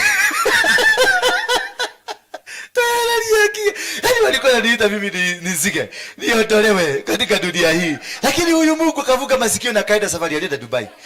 Tulikuwaga na yeye Dubai. Ukisema gige ananiuliza igoda mara agweta. Kama gogothi atia. Weta horera. Ihinda rĩa kinya nitakutumia. Hallelujah. Akaniambia tulia mtoto yangu, wakati wa kukuja, wakati wa kukutumia nitakuja. Then I became saved And when I became saved, I was pushed again out of salvation because I wanted to comfort myself with the kind of salvation that was there. God did not allow.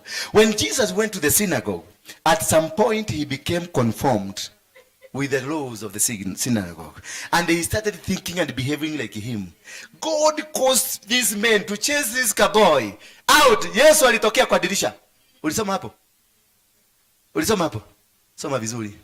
While Jesus was in the synagogue, alirukia kwa dirisha. It was tough. Because God did not want him to become part of the system. Because you have been chosen for against the system that is existing. You have been selected for this moment so that you can be able to put the system in order. You can be able to put the system of heaven in order. So that you can bring the foundation of God here. So that our generation will change. Our generation will become afresh again. Do not be afraid of them. Do not be afraid of their images. No weapon fashioned against you that shall prosper. It is not by mighty, not by power, but by the Spirit of God. We are going to make it. Hallelujah. How many of you are happy for that? How many of you are happy to know that we have conquered this enemy? How many of you just put your hand together for Jesus Christ? Put your hands together because we are already winners. We have conquered this battle. We have conquered. Tell your neighbor the situation I'm in is temporary. It is preparing a ground for me to become. Don't worry about that situation. It's a very small situation. They said you're going to die. Wao ndio watakufa, utaenda kuwazika.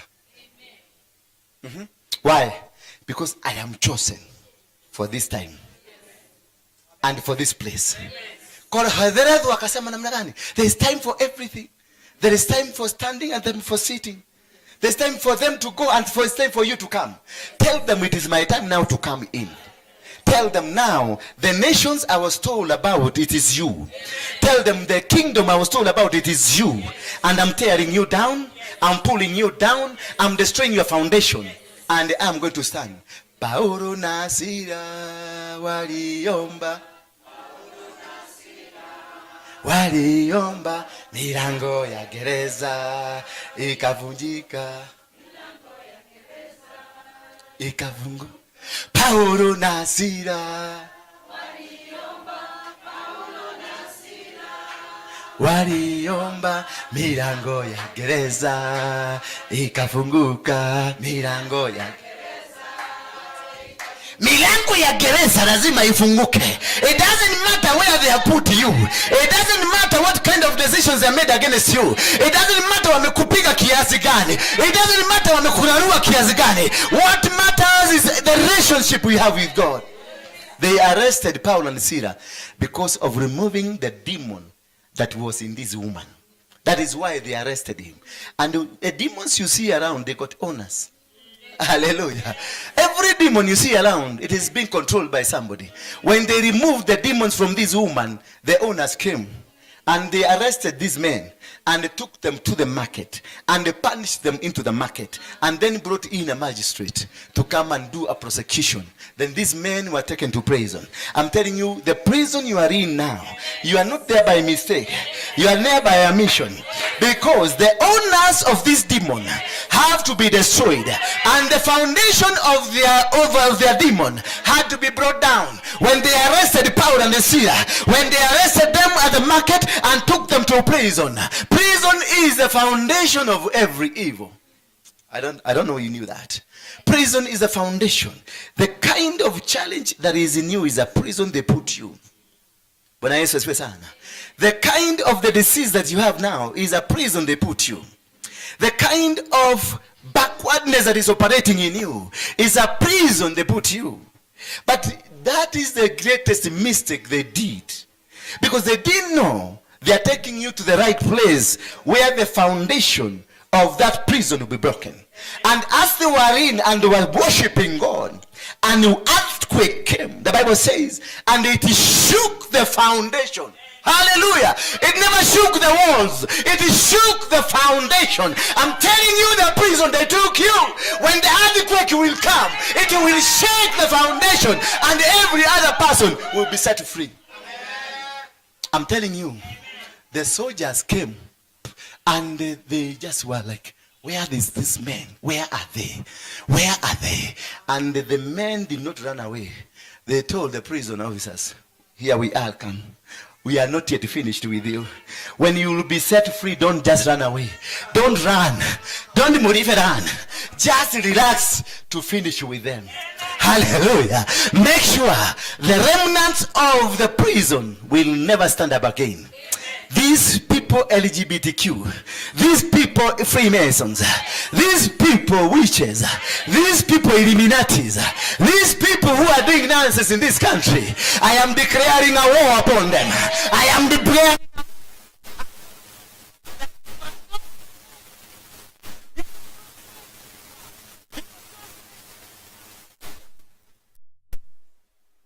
I will win this battle. Jesus was not a coward. Jesus died at 33. Until today we are speaking about him. Yes. Hallelujah. May God bless you for that word. Put your hands together for Jesus. I know you came because you want to see me one-on-one. Can I finish with you here? And see my God. Are you ready? One-on-one people, are you ready? No. Because you don't believe in yourself. Set yourself free. Wachana mtoto. Wachana. This is an angel of God. This boy. Is your boy? Grandson. You are being healed. That is why God brought him here. You are being healed. Right now, there's something happening. Inua mkono wako juu. Inua mkono wako juu. Sema ifanye hivi.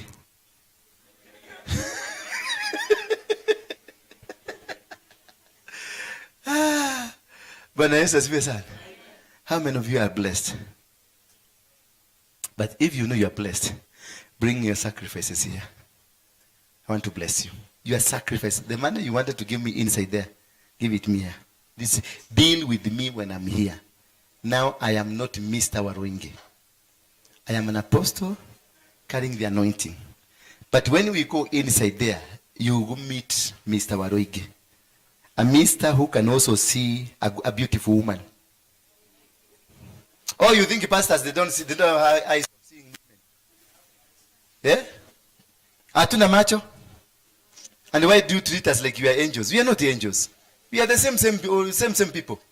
Nikiwa hapa, I'm a different person. Touch me now. You see fire. Ameniangalia amestuka. Baba, give me that ring.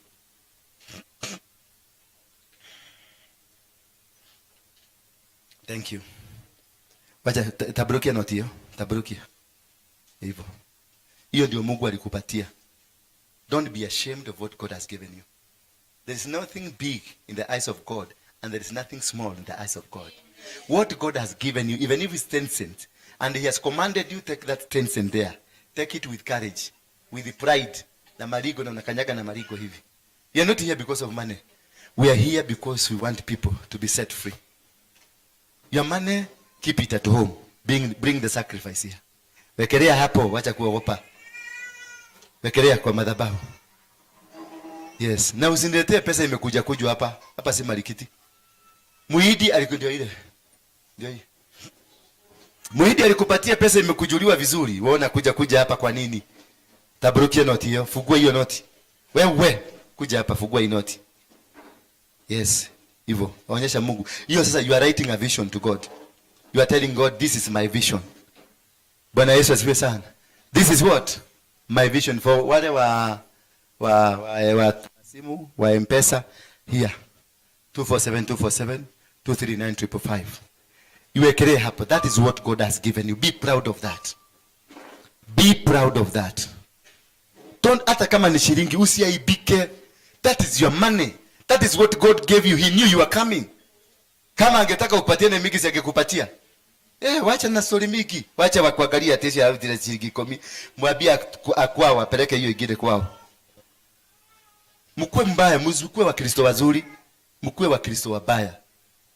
Ndiye ndona mukristo mwega uthiete iguru. Nyonaga magithikwo guku. Kwa mbaya. Wekelea kama ni pesa ya sacrifice, wekelea hapa. Usinipatie kitu pale. Tukiona na we, don't give me anything. Finish the game here. Hapa ndio nakufugulia. Sasa. Finish the game here. Mchanga mchamleta mchanga, wekelea hapo. Mtu ameleta sababu inaitishanga mchanga. Let me tell you something. This is something that you don't know. And you must understand. The soil carries your blessings. Hallelujah. The soil can shut you out of this world. Do you know why? You're a product of the soil. Aren't you? Aren't you? Are you not the product of the soil? What are you wearing? From? What are you driving? Where do you live? What do you eat? Who are you? Treat your soil with dignity. If God sends his own prophet, not wachana na shetani, wachana na waganga, his own prophet to your life and tells the soil not to give you anything, my dear friend, you will suffer. Can somebody open the Bible? Jeremiah 22 verse 27, 26, 27 there. This is a man of God who was sent to somebody. And he speaks to the soil and tells the soil, never give this man anything. And the soil is told to write down Jeremiah 22. Somebody to read, somebody with a microphone. Somebody with a microphone. Somebody to read. Ai. Ndifikiria ni wanajeshi niko nao. Niki. No, usisome 29, answer 25. Huh? Chapter 22, verse 24. Let's start from 24, because so that I want you to have some understanding. The Lord said to the king Jehoiakim, son of King Jehoiakim of as I am living God, even if you are the signet ring on your right hand. Listen, the Lord speaks to Jehoiakim and tells Jehoiakim, even if you are a signet ring in my right hand, even if. So this is God speaking in a lot of bitterness. I want you to understand that concept, the Bible. And I want you to go home, usome hiyo chapter yote, so that you understand the concept. What made to be so angry with this man? Even if you are the signet ring in my right hand, I'll do what? I would pull you off. I will still pull you off. And so this God was so bitter. I want to read na sauti ya bit. Soma na marakara. Soma na marakara. I would pull you off. Yes. And give you to the people you are afraid of. I will pull you off and hand you over to your enemies. So who is saying that? It is God himself. What will happen? People who want to kill you. I will give you to the people who want to kill you. I will give you to King Nebuchadnezzar of Babylonian and his soldiers. Imagine being given to Nebuchadnezzar. The Nebuchadnezzars of today. God says, I will give you to the hands of Nebuchadnezzar. I am going to force you and your mother into exile. I am going to force you and your mother into exile. Most of you here are in exile. Most of you here are living in exile because of the bitterness from God. Then go on. You will go to a country where neither of you was born, and both of you will die there. I will take you to a country where neither of you was born. And that is where you're going to die, in a foreign country. In a foreign country means not in Muranga where you were born. In Nairobi. In Nakuru. In Kisumu. In the kind of life you are living. The kind of poverty. That is where God is going to take you. Then what will happen? You will long to see this country again. You will long to go back to your former life that was of luxury. And you'll never see it. But you will never return. Yes, I said, has King Jehoiakim become like a broken jar that is thrown away, and that no one wants? Has this son, Jehoiakim, become a broken pot that no one wants to see. That's a question. God is speaking with a lot of anger. And I want you to take that anger of God and see what is happening. Is that why he and his children have been taken into exile to a land they know nothing about? Are you not in a land you know nothing about? Are you not suffering? Are you not in Nairobi and nothing is coming out of you? Are you not suffering in this land that you don't understand? You've tried to look for a job is not coming. Nothing you are doing, nothing is working in your life. Then what will happen? Oh, land. Oh, land. Land. Speak with bitter. Land. Land. Oh, land. Land. Land. Listen to what the Lord has said. Listen to who? To what the Lord has said. Hold there. Listen to who? The Lord has said. To do what? This man is condemned to lose his children. This man is condemned to lose his children. To be a man who will never succeed. A man that will never succeed. He will have no descendants. He will never have a descendant. Who will rule in Judah? Who will rule in Judah as David's successor? He will never rule as a successor. Sit down. I, the Lord, have spoken. Hapo kuna mchawi. The other version says, write this man down as a person that will never succeed. Who has that version? That line. Write this man down as a man that will never succeed. Yako inasemaje? Hapo chini. Ni Kikuyu. Yako ni Kisugu. Kikuyu. Kisugu, tusomee. Yako hapo mwisho. 29. O land, O land.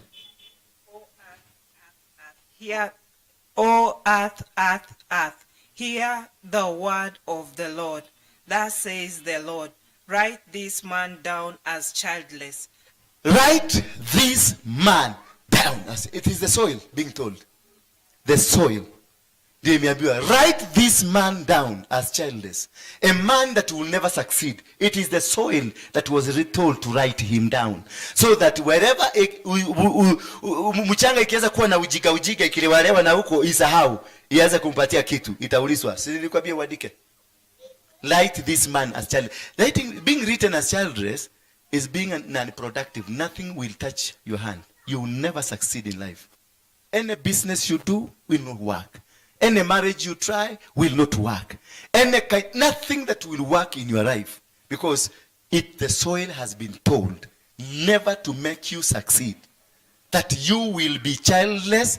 Being childless, you are not productive in anything. I know you've never read that because munatakaka kigokemwa. Walio kigokemwa tu. Read the Bible. This Bible is a whole life. This Bible, it is what will make you rich. This Bible, it is what will make you cast. Coniah was cast. And it is not Coniah who was cast. It is the soil who was told, write this man down. Simple as that. If they speak to your soil, and this thing, hii ya Biblia hiyo concept, inatumiwa na wachawi. Hiyo ndio wachawi wanatumia. The wachawi use the Bible. They don't use any other scripture. The Muslims, they use the Quran. The Quran is the Bible.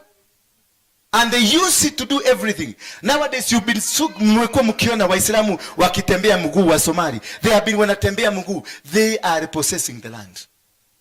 And once they are through they walk. Watakuja wakitembea hapa, they will be looking for people to feed. That is a secret that you don't know.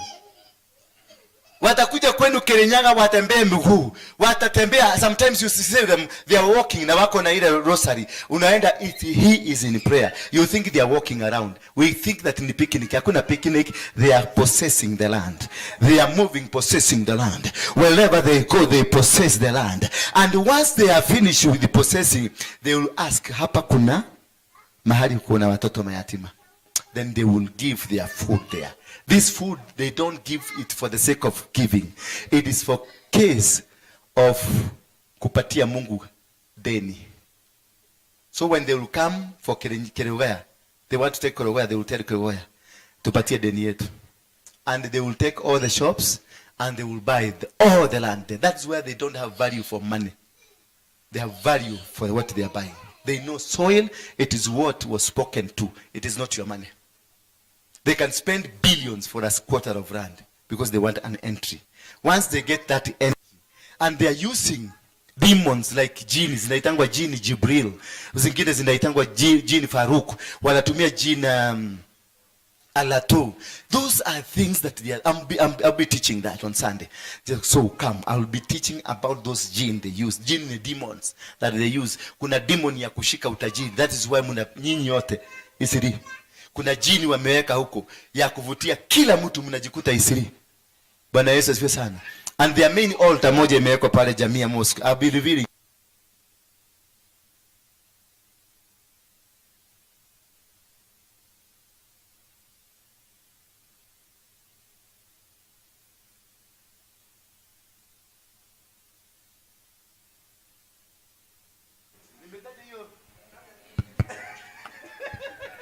Kwani kuna jini? Kuna mtu anaopaleti na majini hapa? Kuna mtu anaopaleti hizo vitu? Wamezima. Pepo shidwe. Hamutatuweza. So I will be speaking about this Muslim thing. It is connected with LGBTQ. They want, this was done around 1989, 89 or something, 91 there in Abuja. Go do your studies about Abuja Declaration. Abuja Declaration is a Muslim declaration that was made that they are going to capture Africa. Bwana Yesu asifiwe sana. And two nations were earmarked to assist capturing Africa. These two nations are Nigeria and Kenya. They have been able to win Nigeria. Nigeria now is a Muslim state. By next year, they are going to declare Sharia across the nation. If they are able to select the current president, the one that is supposed to win the election, if he wins, next year, Nigeria will be a pure Muslim state where Sharia law will be used. That they did it over a period of 20 to 35 years to conquer. They are not in a hurry. In Kenya, they knew Kenya is a radical nation because of Kikuyus. Bwana asifiwe sana. They knew Kenya is a radical nation, so they planned meticulously. And they organized how to do it. Now, I'm not preaching. I'm giving you of what I'm going to teach on Sunday. What they did, they agreed unanimously that every Muslim to marry more than 4 wives. And these 4 wives you marry, you produce more than 8 children because they were working on the population. That was phase 1. That is when they came, they wakaingia Isli, wakaingia South Sea, wakaingia kila maeneo Nairobi. Na unakuta those young boys, they are financed to buy, to open small shops.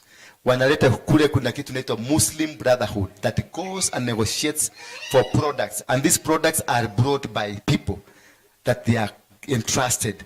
So this product is given to these young people to empower them. Now when you have 4 wives, and these 4 wives produces each 7 children, meaning it is 4 times, what is that? 28. Plus 4, 32. Plus 1, 33. That is a powerhouse of 33 people working. Then that is why they were able to take over Nairobi, buying those small kiosks. They buy. They were buying because of the agenda. That agenda of population, they have won it. They have conquered. Number 2, they made sure that you community, other communities that you are working against, your population has been stopped, has been derailed. That is why alcoholism was introduced in Mount Kenya. Drugs were introduced in Mount Kenya. Lesbianism and gayism were introduced. Because if you become a lesbian, will you give birth? If you become a gay, will you give birth? Then the kind of pombe they are selling there kills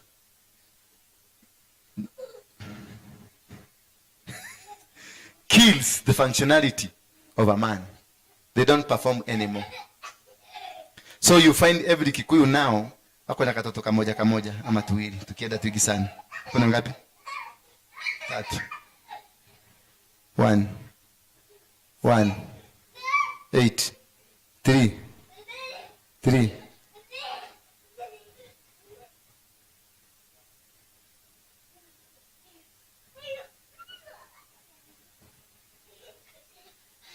Tatu, 4, 6.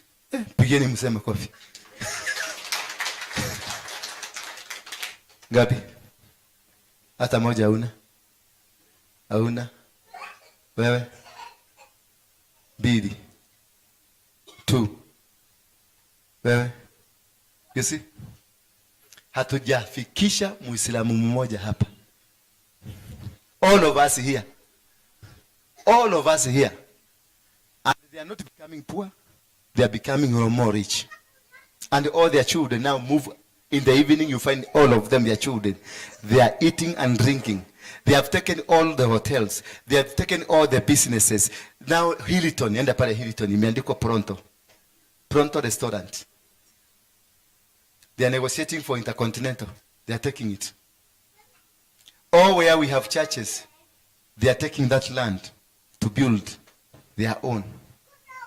Easily now they are building the largest mall in Africa. The largest mall in Africa, where they will control anything that comes to this country. There. So you will be working for them. And because you have decided to bring one child, and by bad luck, that kaboi kako, kaaze kudugwa, your generation has been cut. And that is the plan they are working for. That is what they are working. Itawapatia all the genes that hizo majini ambazo wanazitumia.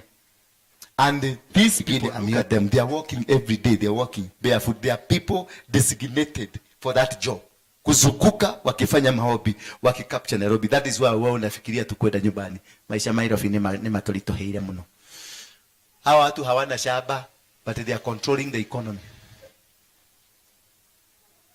Bwana Yesu asifiwe sana. Muache ujika. Next time, nenda Murang'a town. Maduka sasa nusu ni ya wao. Nusu ya Murang'a town. Enda Nyeri, enda Karatina, nusu ni yao. Na ndivyo mlikuwa mnaliga hapa. Hivi tuli yake kwa nyumba yake kwa na mobi yako twaraku.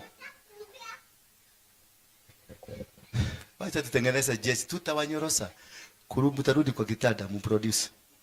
Wacha hizo mapills mnakunywa. Utarudi kwa kitanda mproduce. Kuna ingine una drastic measures are taken.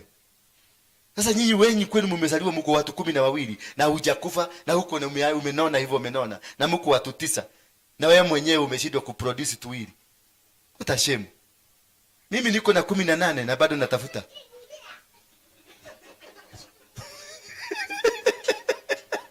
Watoto watakogwa na hivi. Utakatwa na hivi baba. Hapo mwanza kusema ati mnaona alikatiwa kwa madhabahu. Hiyo tita kama maleta.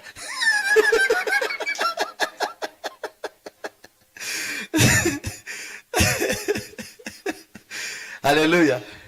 Amen. Blessed up to that point. Tusimame. Nataka tuabudu Mungu. Urudishe viti nyuma. Nataka uabudu Mungu ni kama hautaabudu tena. Nataka tuombee Mungu atusaidie kupigana na hizi nguvu. Kama sasa hii. This is my friend. Come, my brother come. This is my good friend. Lakini nimemkuta kwa mkono kwa kidole chake amevaa nini? Hii pete. Hii pete alinunua. Si yeye kwenda kujitafutia, alikupatiwa na mtu ati ni mbaya. Yeye alienda kwa duka akanunua. Look at it. Ni nini hiyo?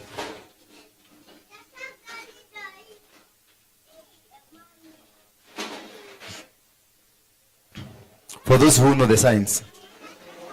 Yeah? For those who know the signs.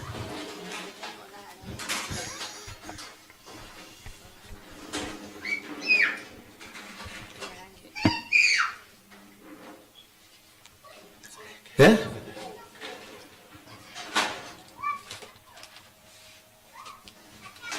For those who know about the signs, this is a sign of the Freemason. But he bought it in the shop. See, Come and see. I know you want to see it. Maybe you have it in the house. Take it. Mpatie tu. Haina madhara. All our young people are in them. Vijana wetu wale wanaona wamevaa manyororo hapo kama za ubwa. Kwa? Mlikuwa mnawatoa. That is this. It is a sign of the Freemason. Now this man ni mwokovu na anakuja kanisa but carrying their sign. Ukivaa t-shirt ya Raila unatangaza nani? Unatangaza Raila. Kwake is a ring. Na imewekwa ruby, kitu mzuri. Akikaa hivi watu wamuona ni mtu wa heshima. But amebeba nani? Amebeba shetani. So hakuna siku atakutana na bahati. Because he's become now, amekuwa connection ya wao. Sasa akiwa hapa, they know ako hapa. Because that is the motive of this one. It is to make sure wame connect links wherever he is. Now hii inatumika kurusha pans za kuattack kila mtu hapa. Sasa ukitoka hapa ulitoka ukikuja ukiwa mtu mzuri, unatoka hapa ukiwa na maroho ya Freemason. And this one is now given to our children. Zimejaa na t-shirt zimechorwa na nguo na wengine wamechorwa tattoo. Nani amechorwa tattoo hapa? Kuja hapa mzee. Wewe umechorwa. Kuja hapa. Umechorwa wapi? Toa. Wow. Hebu angalia. Is it all the same? Is it all the same? Is it all the same?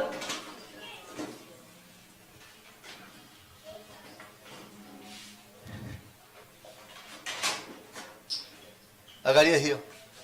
Na umwangalie pale. Usimeona? Na hii ni ile kitu ya cost. Ni majini. Umeona? So that's yeye ameingia hapa coincidentally na huyu ameingia hapa. They have never been here. This is their first day. Now huyu amecoordinatiwa through tattoo. Na huyu amecoordinatiwa through. That is how they are eating into our families, eating into us without our knowledge. Without this man umuulize tattoo amechoro ya nini hajui. Ama unajua? Nani alikuchora? Kuna boy fulani huko Athiriva ndiye alichora. Alikwambia amechora nini? Hakuniambia kitu amechora. Nani alitaka kuchora? Ni wewe ama ni yeye alitaka kukuchora? Nilitaka kuchora. Ulimwambia unataka kuchora nini? Mimi nilimwambia tu nataka kuchora tattoo. Yes. Kuchagulia. Si unaona? Ule ni agent. Sasa amechagua huyu. Amechora nini? Tattoo. So this man forever in his life he will walk in this killing people. Akiingia mahali mikosi unasikia ndani ya basi imeanguka. Watu wamekufa yeye amebaki because yeye hajui. He doesn't know. Yeye si kwake kwa moyo wake yeye si mchawi lakini kule kwa satellite this is a devil agent. This is a devil agent. Lakini hajui. Ni madoido amevaa. Wengine hata tusuruali toa mama tumewekwa hiyo kitu. Together. Kwa sababu tunatumika. Wengine hawa mnatoa hii damu mnatoa. Know where you are throwing it. Hizi mnapatiana sijui rent kina nini na nini. I'm not killing anybody's business. But you need to be very careful where they take it. Hizi watoto wameanza kupelekewa kwa shule, natoka soda, wamepelekewa kwa shule. Where are they taken and where zimetolewa wapi? Kwa sababu the devil only is looking for the contact of your blood. What they interested is the contact. Hapa chini hawa machokora hawa. Nilikuta wakiokota hizo pads, zilikuwa zinatupwa pale. Nilikuta wakiziokota, nikamuuliza nini ya nini hii? Wakaniambia kuna mtu anakujaga na Range Rover anazichukua. Bwana Yesu asifiwe sana. Tafuta chokora mmoja muulize mnaokotaka pad. Atakwambia ndio. They are very expensive. Hata wameachana na chuma, wanachukua, wanatafuta kule pale. Ukizunguka Nairobi mzima hautapata padi, hata uende kule Kenyago kule Dadora. Machokora huku what they collect most ni mapads za wanawake. So you must be very very careful. Na hizi mnafaa yote tuone yako. This is better. Nani yako na hearing? Mwingine tuone kama nitakuwa kuna nani?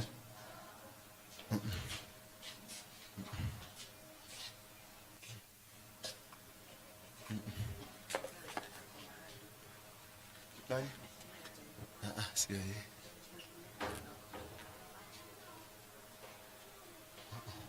Nani mwingine? Nani? Makolini huko na?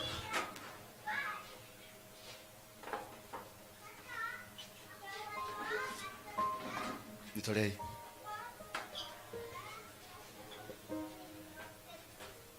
Elete. Nataka tu unisaidie kuelewa. Hebu combine hii kitu kutoka kwa hapa kwa mkia hii, combine hivi. Nini hiyo?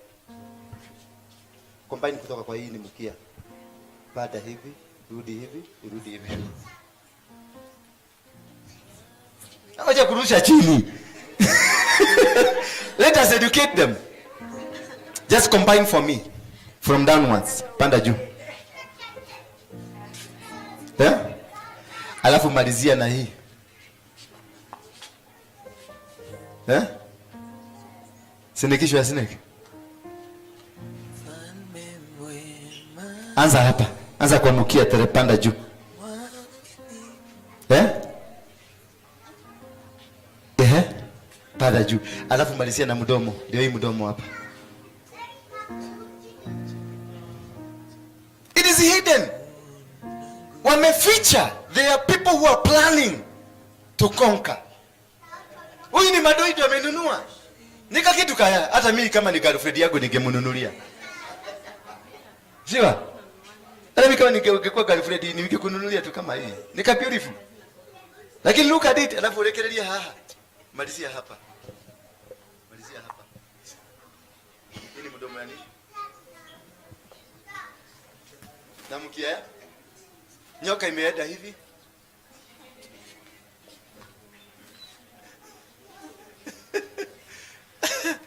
Ameona? This is the challenges we are having. Wewe ni Mkristo mrokole, muombaji. Unaomba. Lakini you are carrying the devil. When will you be heard? That is why Jesus told you, pray and you will what? Pray and you will be what? You will be answered. Pray and you will be answered. Bwana Yesu asifiwe sana. And if you are not answered, stop praying. Start seeking from God. Why are you not answering my prayers? Because when God is not answering your prayer, there is something that you are carrying that is in you. There is something that is obstructing God from blessing you. That is why God is not hearing your prayers. Si ati hujui kuomba, kuomba unajua. Seek God, ask God, why are you not answering my prayers? Stop praying. Then God will tell you, mama yako na baba yako ni wachawi. And that is why he told Abraham, aliambia Abraham, get out of your father's land, go to a land that I'm going to bless you. Because his father was an idol worshipper. So there is no way he would have wanted to bless Abraham in the land that he is not going to penetrate. Bwana Yesu asifiwe sana. So he took Abraham far away, where his father was not. But he was told, do not carry anybody of your family. Unfortunately, he decided to go with him, with Lutu. And all the problem Abraham got along the way, it is because of this boy. Until he dropped the boy, that is when our eyes of Abraham opened. And God spoke to him. So there are some habits you must stop for God to come in. So when you stop praying and seek to know why is God not listening to me, then he will tell you, kuna shida kwenyu. Na hiyo shida ndio tunaita milango. No, wachana na wao mami. No. Go away. These are my children. You see, when you stop praying, you start seeking from God. God will reveal to you what has been happening around your life. Hiyo ndio tunaitanga milango. Ndio kwenu kuna milango ya wachawi, kuna milango ya waganga. Those are the altars that speak. Milango ni altars ambazo zinazungumza kwenye familia yenu. Bwana Yesu asifiwe sana. Hallelujah. Hallelujah. When you know sasa kuna altars ambazo zinazungumza kwenu, your grandmother was a witch, your grandfather was a witch, then you know you are operating under a witchcraft altar. Now that you know, God will give you another direction. He will tell you, knock. Now that is when you come with a sacrifice to knock the door of the witches in your family. Then we destroy that altar and build an altar for God. Hallelujah. Kagoni shokeli ito shaku. Shokeli. Dogo shida. Shikale na pastor. Todo pastor no ena moyo wa otura. Wado kwa Daudi gokwa.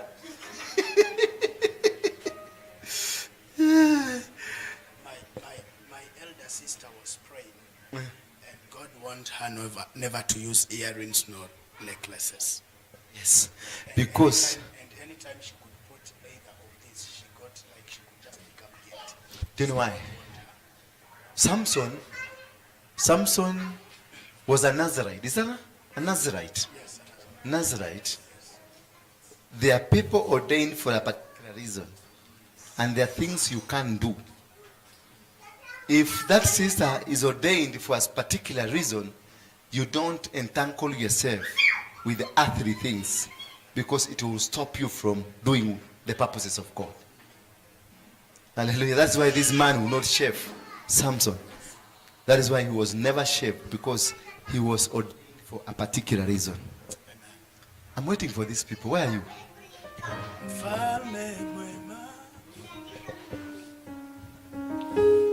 Thank you, Jesus. Nataka tuimbe. Ondoa mikono hapo umeshikashika. Get ready. Kaa kama soja. Yes. Kaa kama soja, wacha. I want you to worship God. Open up your lips now. Surrender in total to God. And by the time we finish, the power of God will be upon you.